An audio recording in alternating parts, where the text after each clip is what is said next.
हरियाणा चुनाव के नतीजे बेहद चौंकाने वाले रहे हैं। जहां जीत का सेहरा बांधने का इंतजार कर रही कांग्रेस को बुरी तरह हार का सामना करना पड़ा, तो वहीं सभी आंकलनों को गलत साबित कर बीजेपी ने बहुमत हासिल कर राज्य में हैट्रिक मार दी। राज्य में बीजेपी ने 48 सीटों पर जीत दर्ज की, वहीं कांग्रेस के खाते में सिर्फ 37 सीटें आईं। हरियाणा में बीजेपी बहुमत के साथ तीसरी बार सरकार बनाने जा रही है। प्रदेश के इतिहास में ऐसा पहली बार हुआ है जब कोई पार्टी लगातार तीसरी बार अपनी सरकार बनाने जा रही हो। 5 अक्टूबर को वोटिंग खत्म होने के बाद तमाम मीडिया चैनल के एग्जिट पोल में कांग्रेस को बहुमत मिलता हुआ दिखाया गया था, लेकिन 8 अक्टूबर को जब चुनाव के नतीजे आए तो कांग्रेस के पैरों तले से जमीन खिसक गई। हरियाणा में जीतती हुई कांग्रेस हार गई, जिसके बाद कांग्रेस ने इसे सिरे से नकार दिया और ईवीएम पर सवाल उठाने शुरू कर दिए।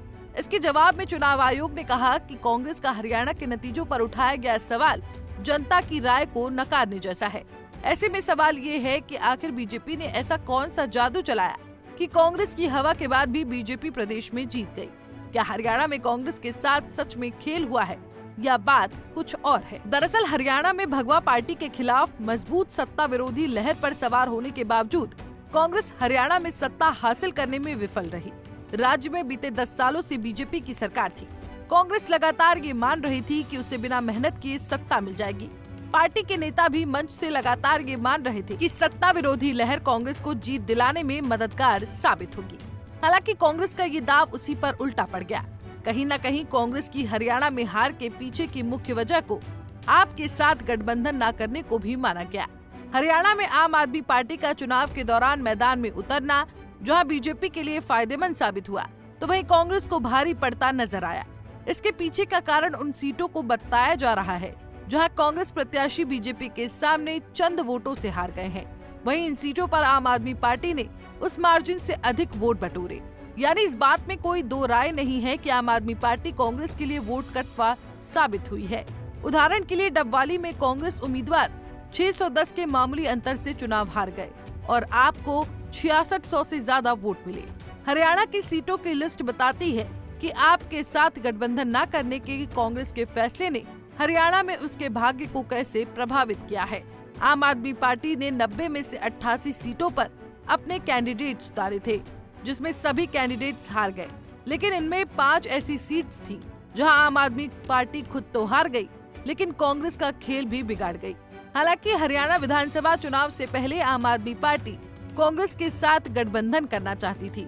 मीडिया रिपोर्ट्स के मुताबिक नेता प्रतिपक्ष राहुल गांधी और कांग्रेस लीडर मल्लिकार्जुन खड़गे भी इसके पक्ष में थे, लेकिन हरियाणा कांग्रेस के दिग्गज नेता गठबंधन के विरोध में रहे। आखिर में कांग्रेस ने गठबंधन नहीं किया और अकेले चुनाव लड़ने का फैसला किया, जिसका नतीजा ये रहा कि कांग्रेस को इन 5 सीटों पर खामियाजा भुगतना पड़ा। हरियाणा में कांग्रेस के साथ खेल सिर्फ आपने ही नहीं किया, बल्कि बीजेपी का फॉर्मूला भी इसमें ट्विस्ट लेकर आया है। जाट वर्सेस नॉन जाट की राजनीति से गैर जाटों को इकट्ठा करना बीजेपी के लिए यहाँ फायदेमंद साबित हुआ है। जाटों के गढ़ में बीजेपी ने 7 नई सीटें जीती हैं।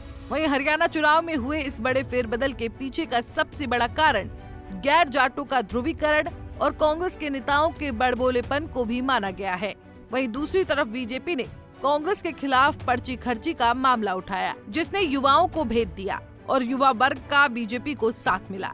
इसके अलावा पहलवानों और किसानों का मुद्दा भी कांग्रेस के लिए फायदेमंद साबित होता नहीं दिखा। राज्य में कांग्रेस ने अग्निवीर मुद्दे को भी बीजेपी के खिलाफ अपनाया था, लेकिन ये मामला भी कांग्रेस पर ही उल्टा पड़ गया।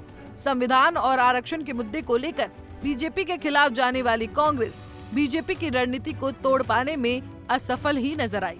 जवान, किसान और पहलवान के मुद्दे बीजेपी के खिलाफ उठाकर भी कांग्रेस उसे जमीनी स्तर पर उतारने में विफल रही, जिसका असर चुनावी नतीजों में साफ नजर आया। ऐसे में इन सब के बीच हार को ना निगल पाने के कारण कांग्रेस नेताओं ने ईवीएम में छेड़छाड़ को लेकर चुनाव आयोग पर आरोप लगाया कि चुनाव नतीजों के दौरान वोटों की गिनती जानबूझकर कम स्पीड से की गई। अब कांग्रेस के इस बयान पर चुनाव आयोग ने कड़ा रुख अपनाते हुए कांग्रेस अध्यक्ष मल्लिकार्जुन खड़गे को चिट्ठी लिखी।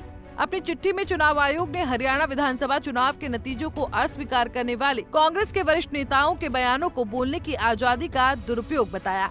आयोग ने कहा कि इस तरह के बयान देश की समृद्ध लोकतांत्रिक इतिहास में पहले नहीं सुने गए और ये बोलने की स्वतंत्रता से भी परे हैं। अब चुनाव आयोग की तरफ से आया ये रिएक्शन और हरियाणा विधानसभा चुनाव में मिली करारी हार के बाद कांग्रेस पार्टी के अंदर अंदरूनी कलह उठनी भी शुरू हो गई है।